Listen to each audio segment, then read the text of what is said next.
amendment bill to the Appropriation Act, which was read and passed through all three readings in one sitting.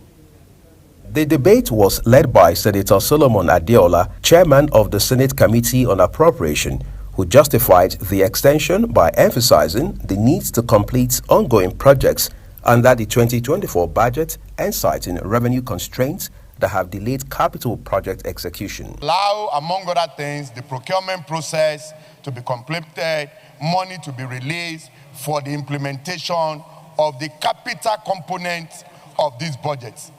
To ensure that no project is abandoned in the course of implementation of the budget, and coupled with the financial inflow challenges that the government experienced, there is a need to extend the capital component of this budget. Some senators, including Abdullah Yahaya and Abdul Ningi, criticized their repeated extensions as indicative of weak execution capacity within ministries, departments, and agencies, urging the federal government to provide explanations and calling for a committee inquiry. Have committed their resources, conducted government work, did everything, but up to now their payments have been stalled. And there are so many projects, in some ministries where even no work has been done in terms of going through the appropriation processes. So I think we need to know what really is happening.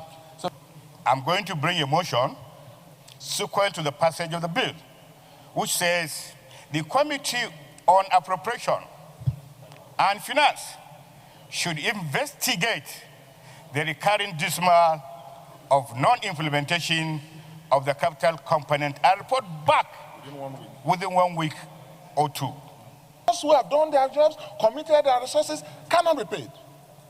The benefits of the budget that we all took time to work on and passed has not gotten to the people. I think that unless we take it very seriously up with the Ministry of Finance, this Parliament will become an embarrassment into itself.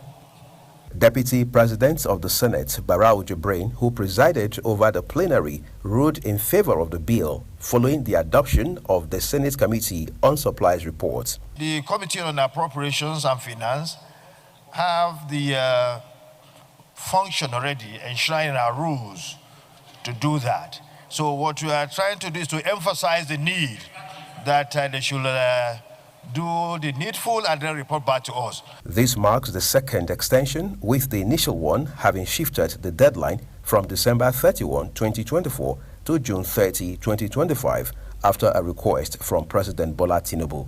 In a similar development, the Chamber considered and passed the Nigeria Police Trust Fund Amendment Bill, seeking to extend the duration of the trust fund from 6 to 12 years, with the aim of enhancing police training, equipment, and facilities. Without opposition, the bill was read for the second and third times, following the required suspensions of Senate Rule 78, subsection 1. Of the bill, Mr. President and distinguished colleagues, is basically to amend Section 2, Sub 2 of the Extant Act to extend the duration of the trust fund as established by the Act. Both bills now await concurrence by the House of Representatives before heading to the President for assent. Uyi Agumofwegbe, reporting for Global TV News.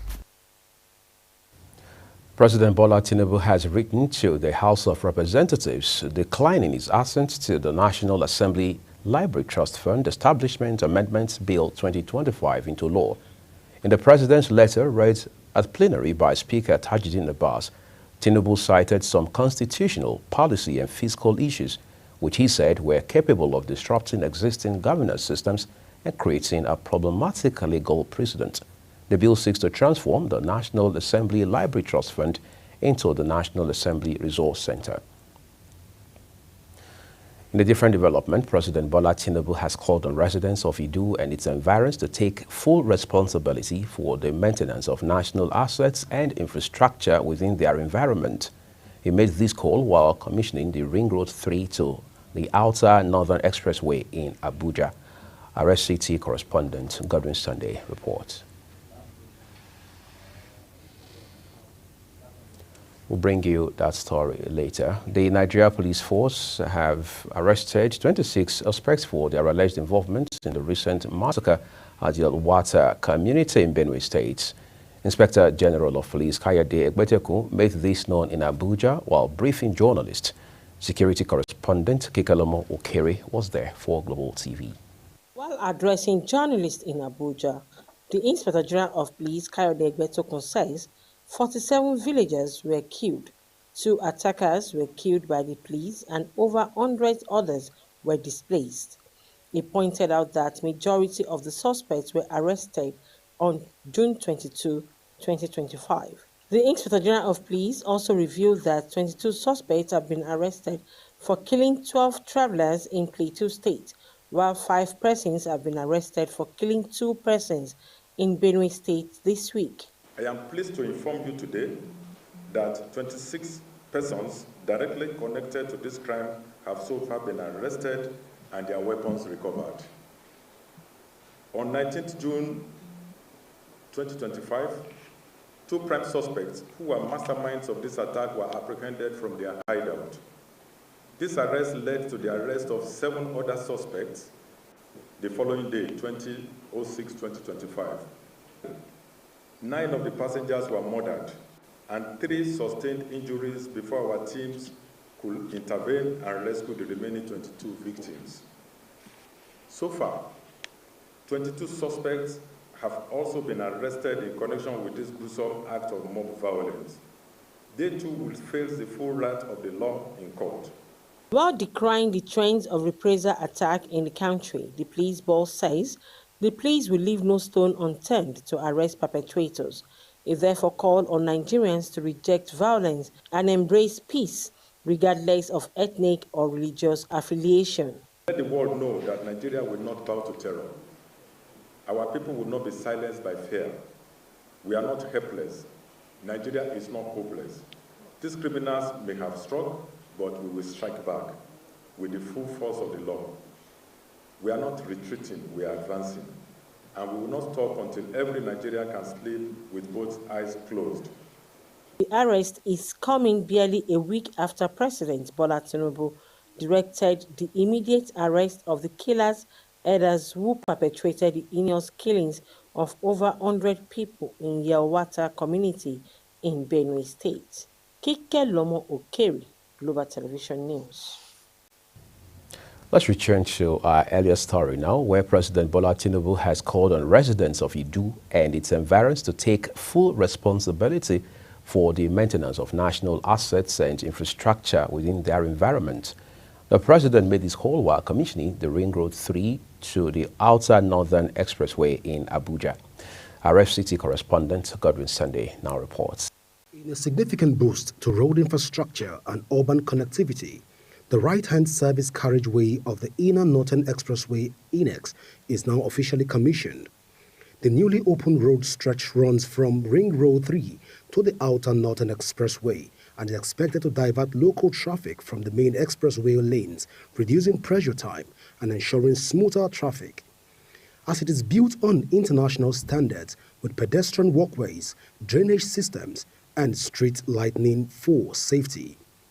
President Bola Tinubu, represented by the Deputy Senate President, Senator Barau Jubril, commented the FCT minister and called on the public to treat public assets with respect. I commend the FCT administration, led by the FCT minister, Barrister Nyesom Wike, for his vision, commitment to quality and timely execution. You have contributed to something larger than a roadway. You have contributed to the future of our capital. In his remark, the FCT minister, Nyesom Wike, described the project as part of a broader national infrastructure development drive aimed at enhancing economic activities and commuter safety, and thanked President Bola Tinubu for the support so far. It's been the policy of Mr. President under the New Hope agenda to continue with projects that will be impactful on the lives and the economy of our people. From the Inner Northern Expressway, Godwin Sunday reports for Global Television News. Let's turn to other stories for you now.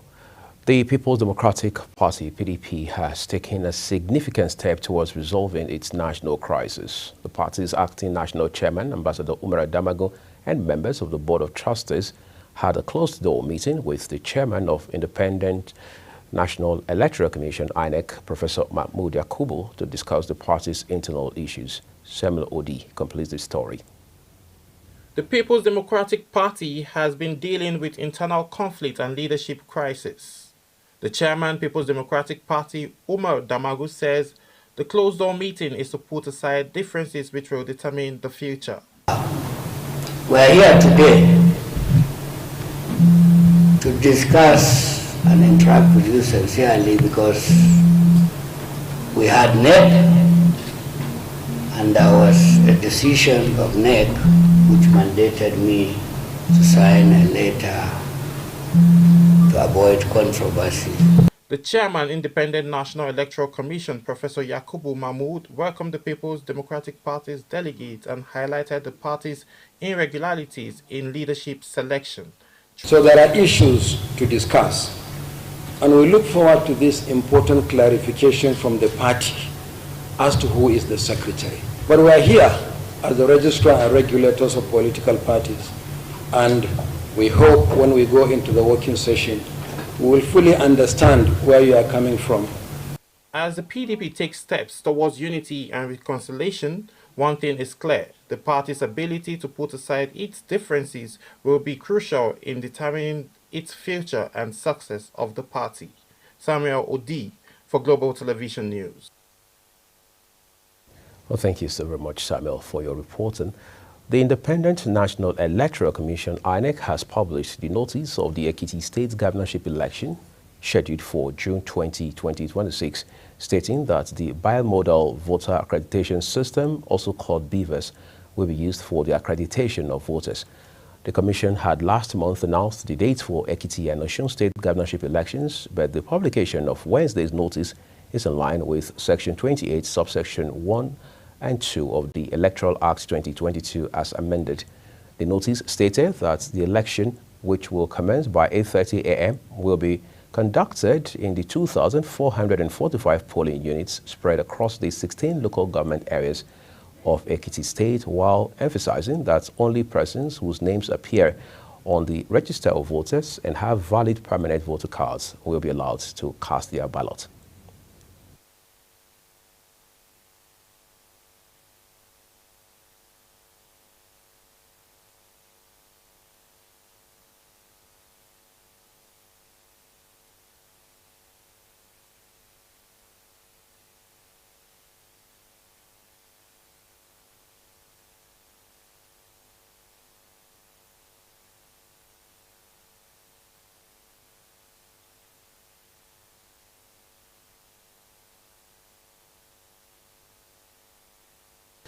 The National Drug Law Enforcement Agency, NDLEA, says Nigeria recently signed a Memorandum of Understanding with India to prevent the production of codeine-based syrups for importation into Nigeria.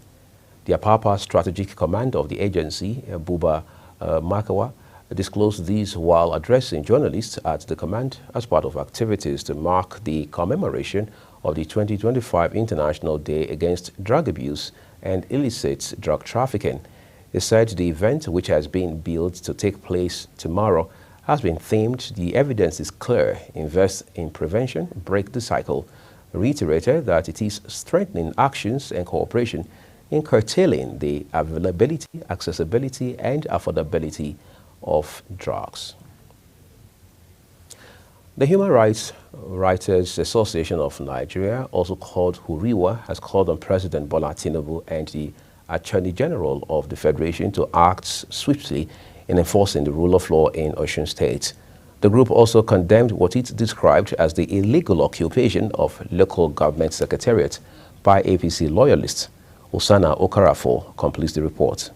The Human Rights Writers Association of Nigeria, HURIWA, sounded the alarm over what it calls a breakdown of constitutional order in Osun State.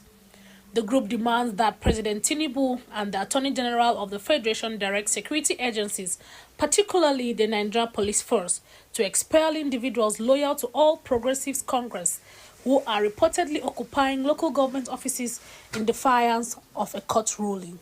The Attorney General of the Federation, as the Chief Law Officer of the country, must now act decisively in the interest of justice and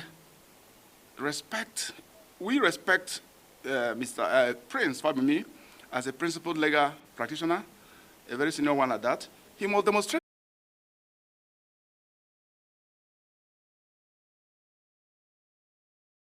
to immediately withdraw all police personnel guarding the illegal occupation of the council and ensure that the duly elected PDP officials gain access to their offices.